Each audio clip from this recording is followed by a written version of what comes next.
I'm not sure people understood when I said the Celtics should be worried about the Indiana Pacers. So let's dive deeper into whether that loss to Indiana means something more than just, it happens right now on the Locked On Celtics podcast. Thanks to Blockbuster brand, it's holiday season. Drop Drew in the mix, and 3 from KP. No, we not on the Knicks.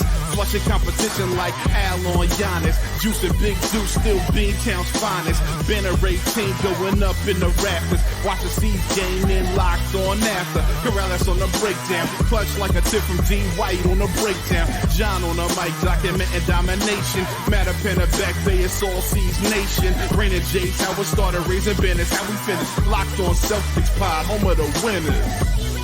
Peace. Hey there, welcome back to the Locked On Celtics podcast, right here on the Locked On Podcast Network, where it's your team every day. I get you covered every Monday through Friday, plus bonus podcasts on the weekends like this one, where the Celtics play on a Friday and a Saturday night. So I will be giving you podcasts all week long, more podcasting than you're going to find anywhere else for free. So make sure you're subscribed wherever you get your podcasts. Watch the show on YouTube, get into the comment section. Let me know what you're thinking. I'm John Karalis, by the way. I've been covering this team for about 20 years at this point, doing it as a beat writer now for Boston Sports Journal. I've written Built Different, a book that celebrates Banner 18. Buy it at johnkaralis.com for $30, shipped anywhere in the United States, personalized, signed, and all of that. Today's show is brought to you by FanDuel. You can start the season with a big return on FanDuel. New customers place a $5 bet, and you get started with $150 in bonus bets if your first $5 bet wins. So visit FanDuel.com to get started. All right, we're going to get into some of the stuff that I've talked about in yesterday's podcast. Later on, we'll talk about Payton Pritchard. We'll talk about the three-point shooting again. We'll talk about this concept of the Pacers being a dangerous team for the Boston Celtics. And we're going to do it with our boy, Tom Westerholm, for whom I have no nickname. I'm out. I'm tapped. It didn't take long for me. I thought it was a good run. Like, we had weeks. Yeah. You can only come up with so many nicknames. I'm not Shaquille O'Neal. You know what I mean? I don't have nicknames. I don't have that many nicknames for everybody. Yeah. The big era Stomtl. Oh, we back? We're back. Oh, we're back? Let's go. We're back. Hold on. Let's start at 3, 2, 1. Okay. Hey, we're here with Tom Westerholm, commonly known as the Big Aristotle, a name that I just made up. And through the magic of not editing, you'll know that Tom did it, but I'm going to take credit for it. I don't know how you keep doing this, man. It's honestly, my brain is just magic. It's just much like your book. Much like your book, you are built different. Yeah. All right, cool. Big Aristotle. Yeah. We'll go with that one. Yeah. It's a team effort. Yes. All right, so let's get back into this because I made the argument after the Celtics lost to the Pacers. I prefaced everything by saying, look, Jaylen shot 1 for 11 from 3. Jayson was 5 of 18. Meanwhile, Pascal Siakam, number, by the way, 5 for 18. Wild number. We'll get to when we talk about the three-pointers, because it's taking Mazzulla ball to extremes. Yeah. And I don't even think it's Mazzulla ball at that point. But whatever. They shot terribly, the two of them. Meanwhile, Pascal Siakam shot 6 of 8. Benedict Mathurin was dropped a 30-point game, 2 of 5, but from 3. So what's that? 8 of 13. He drew an Instagram story from Miles Turner of himself next to Michael Jordan and Kobe Bryant, which, yeah. Well, it goes back to the Jaylen Brown quote from, I think it was after Game 3, where the Celtics had this same type of game, but actually won. Yeah. Where he's like, people turning into blanking Michael Jordan out there, and I forget who he was referring to, but it could have been Mathurin. It might have been actually Andrew Nembhard. I think that's who it was. Yeah. I think he was referring to Andrew Nembhard, who had some knee issue and just couldn't play after 5 minutes. But regardless, so all of that happened, and you could very, very easily say if Jaylen and Jayson shoot, not even normally, just average, just below average versus god awful, and Pascal Siakam and Benedict Mathurin have good games and not the games of their lives, then this wouldn't even be a conversation. Yeah. But it wasn't. And it's part of a trend where, yes, the common refrain in the comments was, what are you talking about? We swept them in the playoffs. What are you worried about? And I'm like, yeah, the Celtics swept the Pacers, but it took a crazy turnover. Yeah. A really bad mistake in game one. Jaylen hitting that insane 3-pointer that he hesitated on and still hit. And it took them doing the thing that they did in the fourth quarter, but not having Pascal Siakam hit those shots. So, Tom, I present it to you.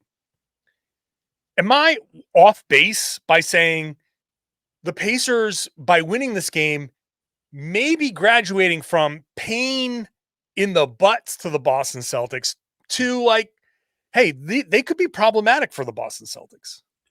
I would take it a step further and say they were problematic, and they are. I think, of course, I think they're problematic for this. We were talking before we started, and it's like you go through like if you think about like alternate universes, right?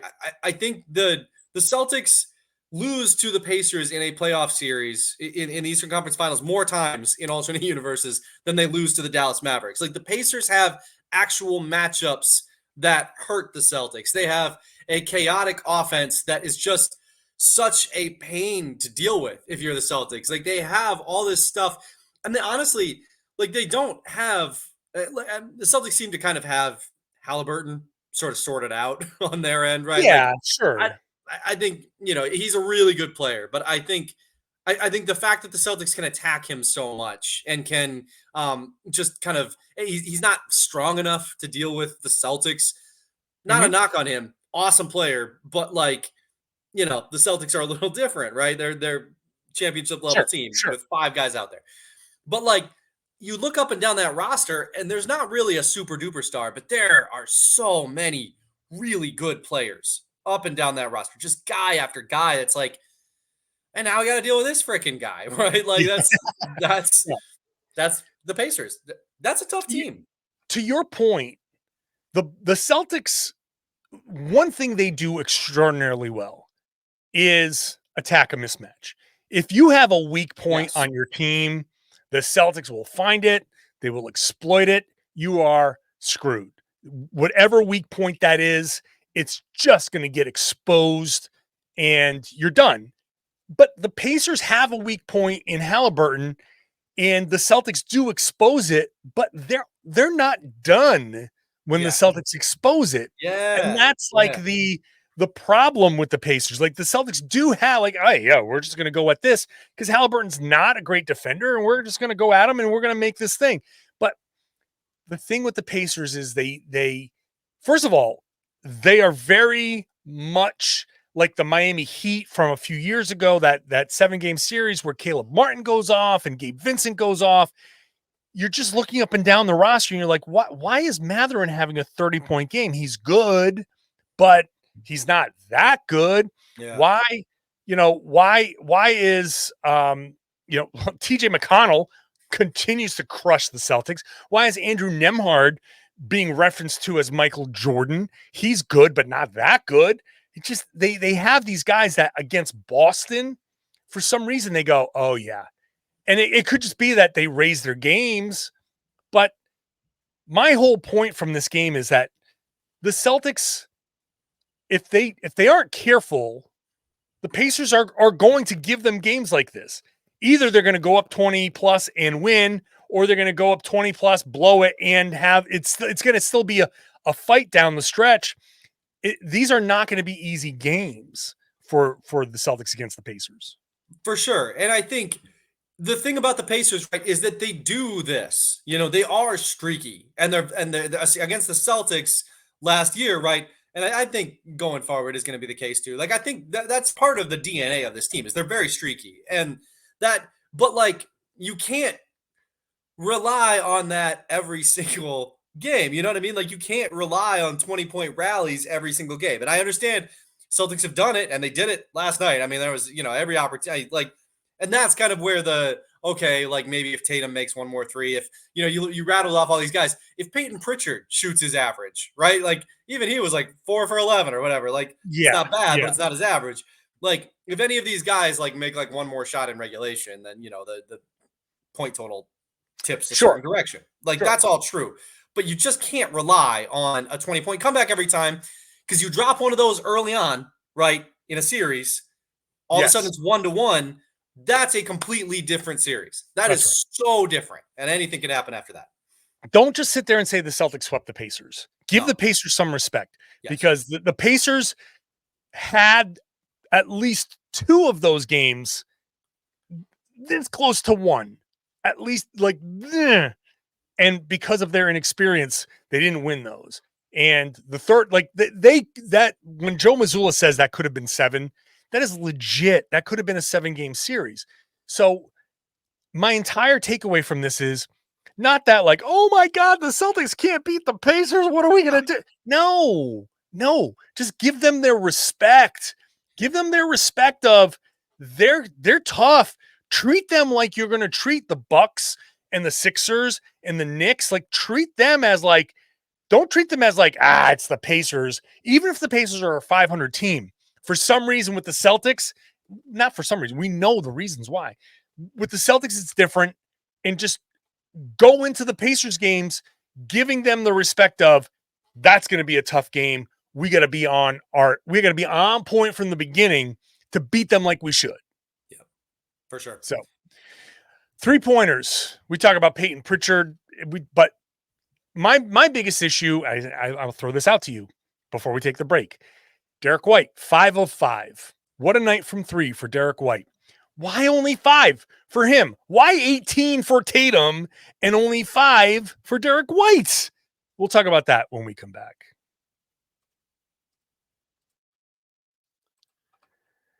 Today's show is brought to you by FanDuel. You can tackle the NFL action with FanDuel. It's America's #1 sports book. And right now, they're proving they're #1 by giving new customers $150 in bonus bets if your first $5 bet wins. The FanDuel Sportsbook app gives you everything you need to place your live bets on the NFL all in one place. So when you get a hunch in the middle of the game, you can check out the latest stats, view live play-by-play, and so much more on the same page where you place your bets. Just visit FanDuel.com to join today. You'll get started with $150 in bonus bets if you win your first $5 bet. Make sure you're setting your limits. Make sure you go and use the tools that FanDuel has there for you so you can set your budget. If it's $5 a month, if it's $50 a month, whatever it is, that's your budget. Have fun with it. Place your first $5 bet. See if you can win and get those bonus bets. And then if you use those tools, when you're done, and you can pick it up next time. That's FanDuel.com. Never waste a hunch and make every moment more with FanDuel, an official sportsbook partner of the NFL. Thank you for making Locked On Celtics your first listen every day. Go check out this Locked On Celtics feed for Locked On Celtics postcast. Immediately after game, Steve Lennox is going live on the Locked On Sports Boston YouTube page with a live reaction show. Then when I'm done with interviews and all the post-game stuff, I do my more in-depth podcast that shows up on the same audio feed, but the Locked On Celtics YouTube feed. So there's 2 YouTube feeds that you should be subscribed to, Locked On Sports Boston and Locked On Celtics. The audio feed stays the same. It's clearly marked. Make sure you're checking out both podcasts. We're here for you to make sure you got everything you need Celtics-wise. And there's more. I'll talk about that later on. Let's get back to the conversation here with Tom Westerholm. And the other point that I was making after the game, I think all of the 3-point talk heading into this game was overblown. Like I didn't care about the 60 that they took against the Knicks. I really don't care about Celtics 3-pointers. I think they have generally been pretty good, but 18 3-point attempts for Jayson Tatum is such a ridiculous number. Those weren't all good looks. 11 for Jaylen Brown. those weren't all good looks. No. The Celtics have to fight for good looks. And I said this on yesterday's podcast. I think it's worth repeating. Jaylen was the guy who said on that Hot Ones interview, we got to find the hot hand sometimes and feed the hot hand. I think he was talking about himself, that sometimes he feels like he's got the hot hand and he doesn't get the ball enough.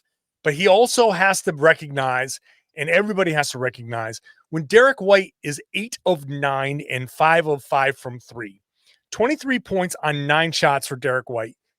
If I'm mad at the Celtics for anything, it's this one thing. Derrick White getting 9 shots in that game is absolute garbage.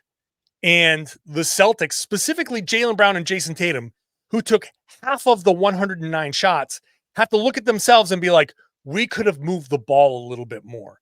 That's what the Celtics need from those guys. And again, not trying to overreact, but if I'm in a film session, I'm taking those two guys to task and saying, you guys can't take half the shots. You got Derrick White here who's feeling it. You've got other guys here who are Al Horford, 3 of 6. Yeah. You know what I mean? Like, what are those guys doing not getting shots when they're hitting? If you're not feeling it, if you're off, don't go searching for your shot. It's okay if you don't take that many shots. You don't have to be the leading scorer all the time. That's what Derrick White and Drew Holiday and Al Horford and Payton Pritchard and Sam Hauser are there for. So I have not kind of cooled off about this. I think Brown and Tatum should look at that and take it to heart and say, okay, just one game, but we did overdo it. We need to recognize a little bit better about who's got it going on, where the mismatches were, and we can't go searching for our stuff. We got to make sure that everybody gets their chance to eat. No, I think that's a really good point. And I also think, what part of what that speaks to too, right, is like, okay, so if Derrick White and Al Horford are getting threes, a lot of times that's generated as a result of those two guys getting into the paint and starting something, right? And what happens when those guys start something, when they generate something, a lot of times, you talk about this constantly, a lot of times that ball swings right around and finds that guy again. Then Yes. I do think that's overblown on some NBA teams, but not the Boston Celtics. Like, this is a team that actually does swing the ball until it finds the person who initiated it a lot of the time. Like, so, and in those situations, that's going to be a better three than the one you hoisted, right? So, like, I think it's all symbiotic, right? Like, that's the whole thing with this team, is that everything just kind of works together. And, part of that is, like, absolutely look for the hot hand, recognize who it is. Al Horford's been hot for 2 games now, right? Like, he's been shooting the lights out. Like, keep finding that guy, because he's really hitting. Not a lot of shots today. Like, Derrick White, not a lot of shots. I think, the interesting thing with White too is it's like there's a lot of noise I think is going to end up being made for him to potentially be a third All-Star from the Celtics. Like, I think that conversation is coming based on the way he's playing and based on, how much the Celtics are probably going to win, and based on the fact that I think the Celtics are going to win a lot of games with Kristaps Porzingis out. So, like, at that stage, it is like, oh yeah, maybe they should get a third guy. And if that's going to be the case, right? Like Tatum and Brown are probably stamped. Those guys are probably both going to the All-Star game. Help your guy out a little bit. That's like, right.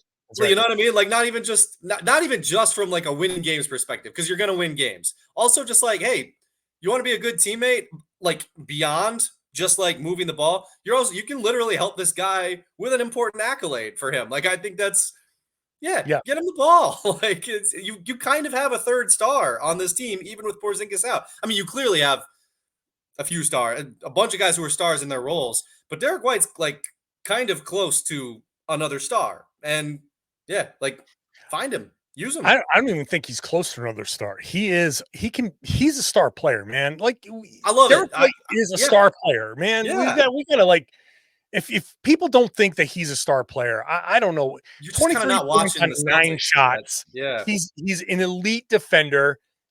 He's getting at least a block a game.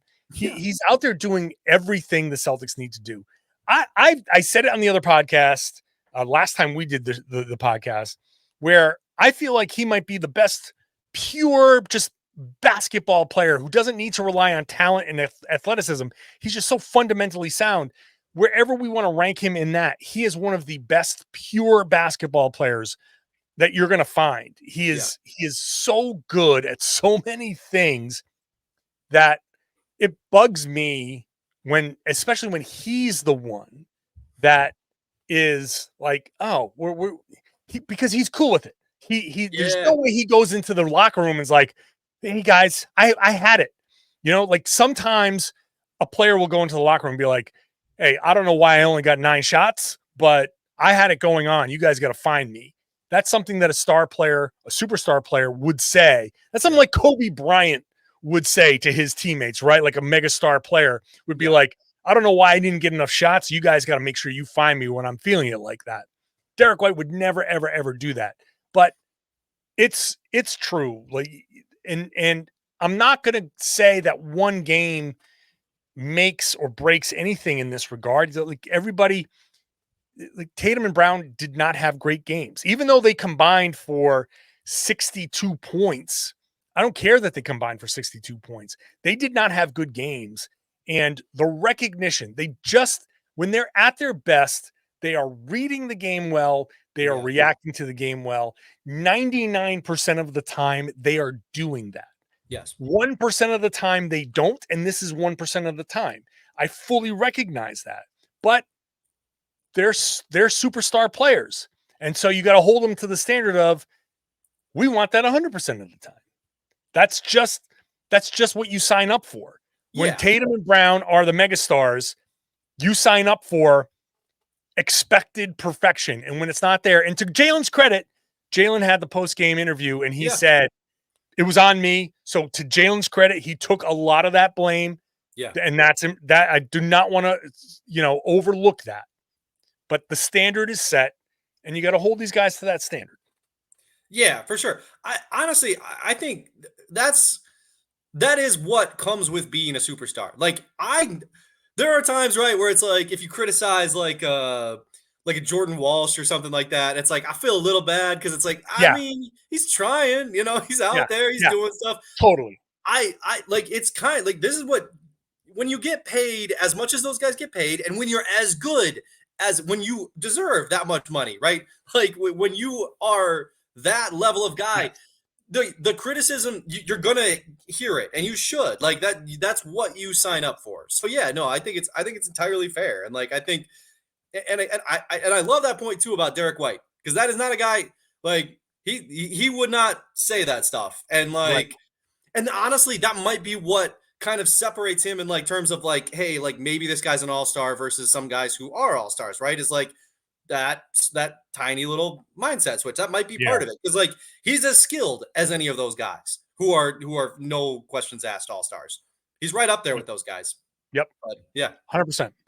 But which makes him the exact kind of guy that every team needs. Yeah. So, all right, we'll get into Payton Pritchard because one of the conversations, this is the Friday show, so let's end it on a fun conversation. A lot of people talking about Payton Pritchard as 6th man of the year. Let's explore Payton Pritchard as 6th man of the year when we come back. Today's show also brought to you by Game Time. You can use Game Time to get tickets to anything, a concert, a show, not just sports, comedy, whatever. Go to Game Time, use the new Game Time Picks feature. It curates the tickets for you. It filters out the fluff, so you only get incredible deals on great seats. You're not scrolling. Who wants that? The curation makes it easier to save more on all those tickets. You toggle all-in pricing. You turn that on. You'll see the total up front with no surprise fees at checkout. When you scroll through, you're going to get the panoramic view from your seat in the app, so you see what you're going to see before you buy the tickets. And with the lowest price guarantee, you know you're going to pay the best price because they will credit you 110% of the difference if you find those tickets somewhere else for less. It's the most flexible customer service policy in the ticketing industry. Take the guesswork out of buying tickets with Game Time Picks. Download the Game Time app, Create an account. Use the code LOCKEDONNBA for $20 off your first purchase. I don't get that promo code anymore because I've used Game Time plenty, and it's worked great for me. Terms apply. Again, create an account and redeem the code LOCKEDONNBA for $20 off. Download Game Time today. What time is it? Game Time. Thanks for making Locked On Celtics your first listen every day. I told you about all the podcast offerings. How about this newsletter that we have, the free Locked On Celtics newsletter that you can subscribe to? Go to lockedondaily.com, put your email in there, and you can get the new Locked On Celtics daily newsletter, one stop for ultimate team and league coverage. Incredible league-wide stuff in that newsletter so you can keep up with the league as a whole, all delivered right to your inbox. Sign up for free, lockedondaily.com for the all-new free Locked On Celtics newsletter. Let's get back to the conversation here. Whoops. I know what button to hit. John. Let's get into Payton Pritchard here because the YouTube viewers are really, between my camera giving us this fuzz and all that, the YouTube viewers are really getting the highest quality today. Yeah, we just had like that last 30 seconds. I think I deserved that last 30 seconds after everything I just said about Jaylen and Jayson. You got to hold me to the higher standard too. Right. The standard there, the 99% of greatness that I might give on this podcast, that was just the 1% for me. So hold me to that standard too. So, fair is fair. Payton Pritchard has been great to start the season. Even with this was like a down game, 4 of 11 from 3, 36.5%, which is average. So it's not bad. Fine. Like a bad game for him is average 3-point shooting. Do you Turns think out maybe you want that guy shooting the rock? Like, you definitely do. You definitely do. I did not have a concern with his 11 3-pointers. No. You think he can win Sixth Man of the Year?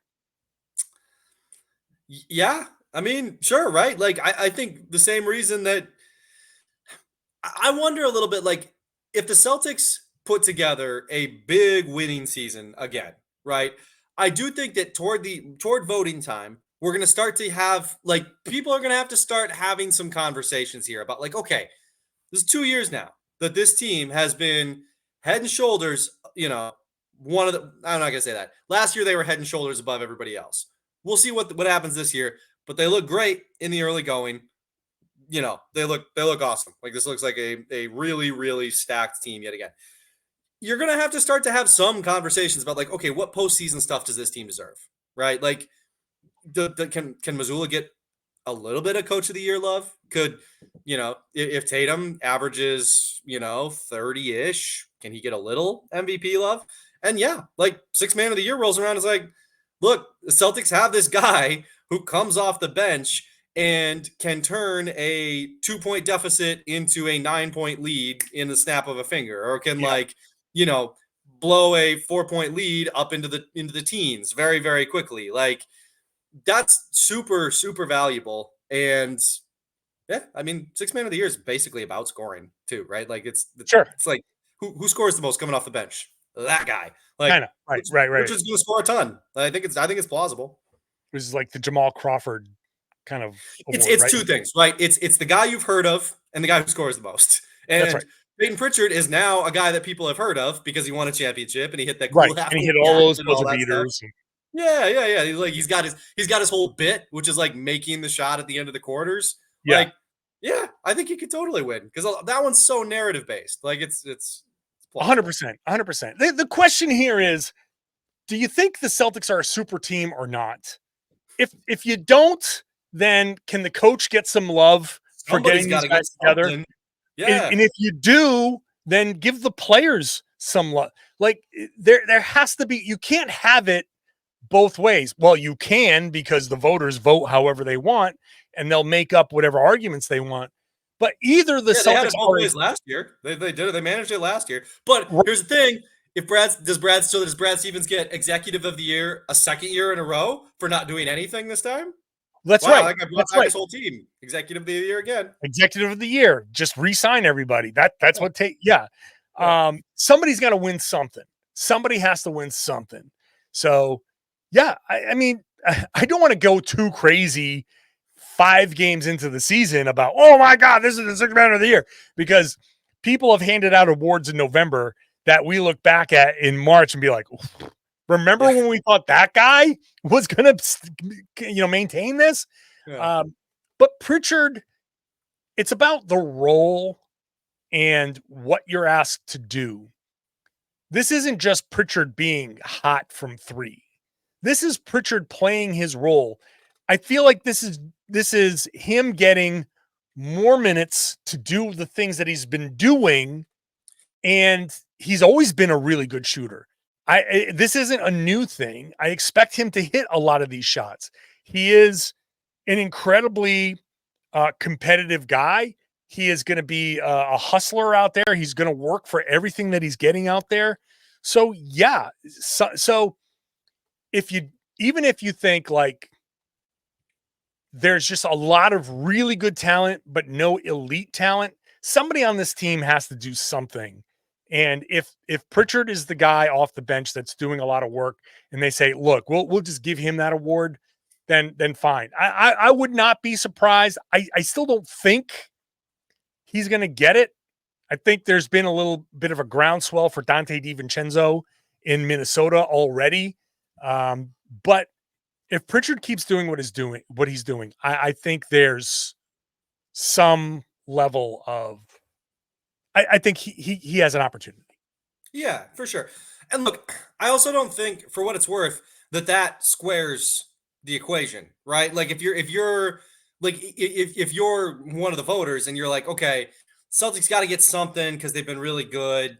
I think sixth man of the year is the thing. You know what I mean? Like, I don't think that doesn't quite, I don't know, make up the difference. You know what I'm trying to say? Like that's not quite it. Like, I think, I think you're probably, I don't know what it is. I think Derrick White All-Star would be a decent. That would be a good start. That would be a good decent start, right? Like, you could get. I mean, you could get into like Jaylen All NBA or whatever it is. I think bumping Tatum up in the MVP conversation a little bit and bumping Mazzulla up in Coach of the Year. You do those two things because I think you look at all the stuff that Tatum makes possible for everybody else, and you take the word valuable and you make it kind of literal, and you kind of like work with those two things. You kind of mold those two things into an MVP argument. I think you can move him up a little bit. Same thing with Mazzulla, right? Where it's like he's got all these pieces that he's working with, and he's turned it into this juggernaut of a team. I think that's where you start to square things a little bit. Maybe less so with the Shooty White coming off the bench. Like, I don't think that's the big difference here. All right, we'll leave it there. An awesome player. Payton Pritchard is great. Like, he's so good. I don't want to Shooty White is a funny word, but like, he is really good. Like, I don't want to downplay that at all. No. I don't think that's how it's taken. All right. Well, that's the Friday show. So, Tom, we appreciate you as always. Appreciate you, man. Thank you for hopping on. And I want to thank everybody for listening. There's a lot more podcasting. Normally I'd be like, I get a couple of days off. Yeah, big stretch. Nope. Friday night, Celtics play, post-game podcast. Saturday night, Celtics play, post-game podcast. So I will be here for you podcasting after these games to give you a little added perspective. So make sure you're subscribed wherever you get your podcast. Watch the show on YouTube. Get into that comment section and let me know what you are thinking. Also, I would love it if you share the podcast. Tell everybody they should be listening to and watching the Locked On Celtics podcast here on the Locked On Podcast Network. It's your team every day.